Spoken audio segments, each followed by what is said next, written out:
بسم اللہ الرحمن الرحیم۔ اللہم صلی علی محمد وآلہ وصحبہ وبارک وسلم۔ ناظرین اکرام، اس مختصر ویڈیو میں انشاءاللہ آپ کے سامنے کچھ وصیت کے حوالے سے مسائل بیان کیے جائیں گے، اور جس کتاب سے میں مسائل بیان کروں گا یہ آپ کتاب سامنے دیکھ رہے ہیں۔ یہ میرے ایک بہت ہی اچھے دوست ہیں، کلاس فیلو ہیں، مفتی دانش نعیمی صاحب، جن کے ساتھ میں نے دورہ حدیث کیا الحمدللہ۔ تو ان کی اور بھی کافی ساری کتابیں ہیں۔ یہ بہت اچھے مصنف ہیں اور بہت قابل ایک مفتی ہیں، عالم ہیں، اسکالر ہیں۔ آپ کو ضرور ان کی یہ کتابیں حاصل کر کے پڑھنا چاہیے۔ بالخصوص یہ جو کتاب ہے اس کا ضرور مطالعہ کرنا چاہیے۔ اور مفتی صاحب نے اس میں باقاعدہ بڑی کتابوں کے حوالے دیے ہیں، ٹھیک ہے۔ تو بڑی علمی اور تحقیقی کتاب ہے ایک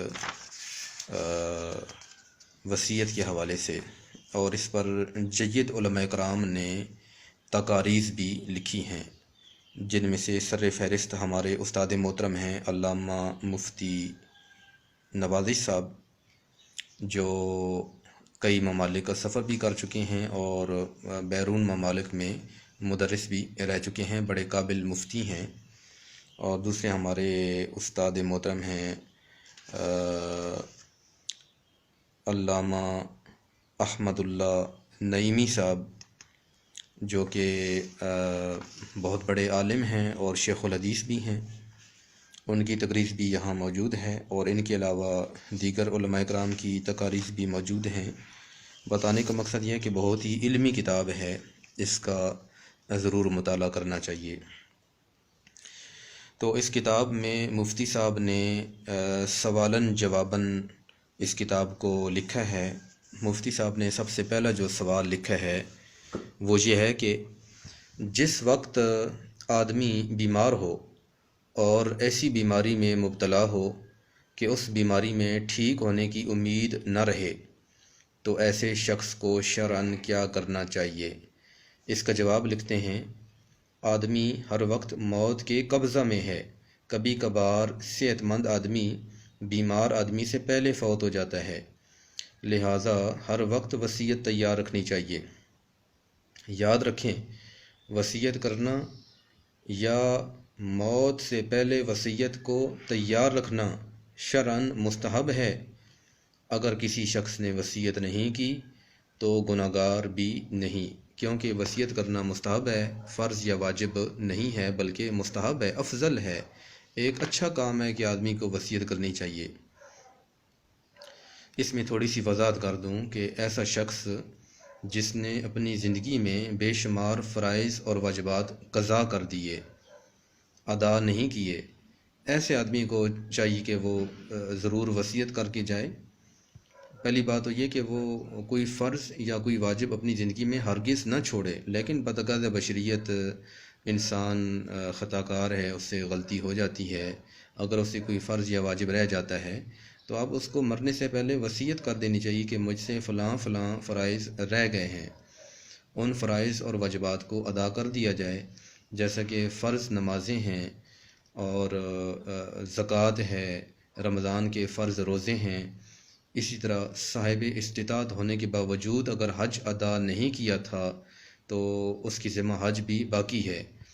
اس طرح حقوق العباد میں سے اگر کسی کا حق تلف کیا تو یہ ایسے فرائض اور واجبات ہیں کہ جو اس کے ذمہ سے ساقط نہیں ہوئے، لہذا سب سے پہلی بات یہ ہے کہ اگر وہ ان فرائض کو خود ادا کر سکتا ہے تو خود ادا کرے۔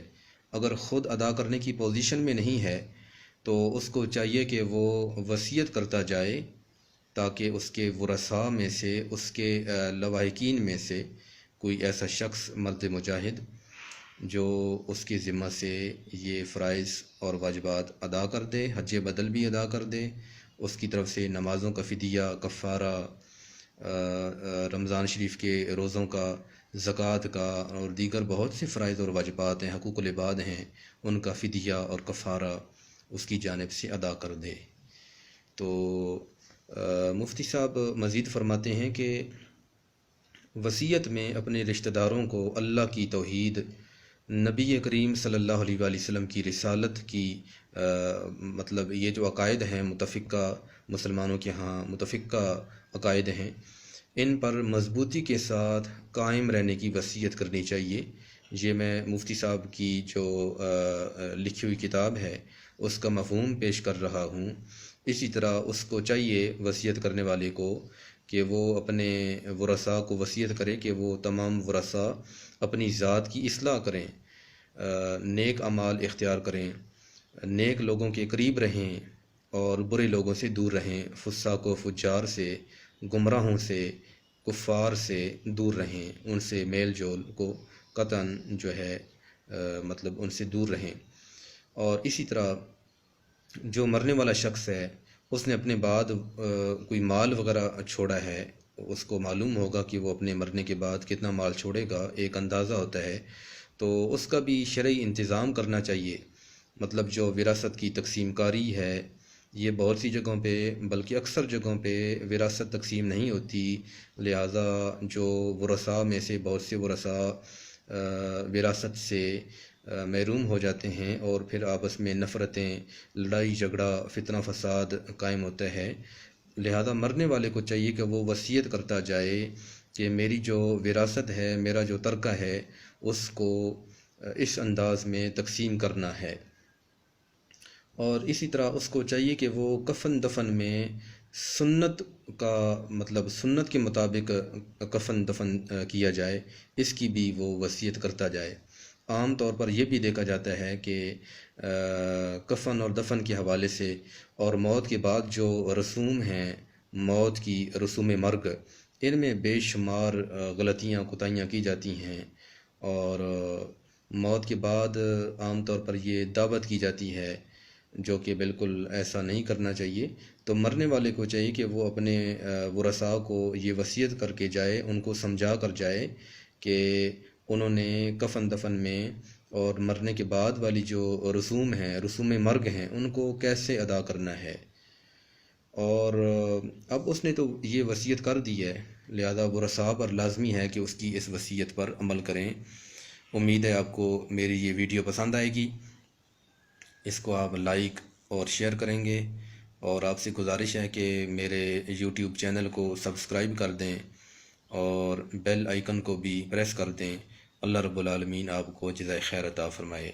اور آپ سے مزید ایک مرتبہ پھر گزارش کرتا چلوں کہ مفتی صاحب کی یہ کتابیں آپ لے کر ضرور پڑھیں، ان کا مطالعہ کریں اور ان کو لے کر آپ تقسیم بھی کریں۔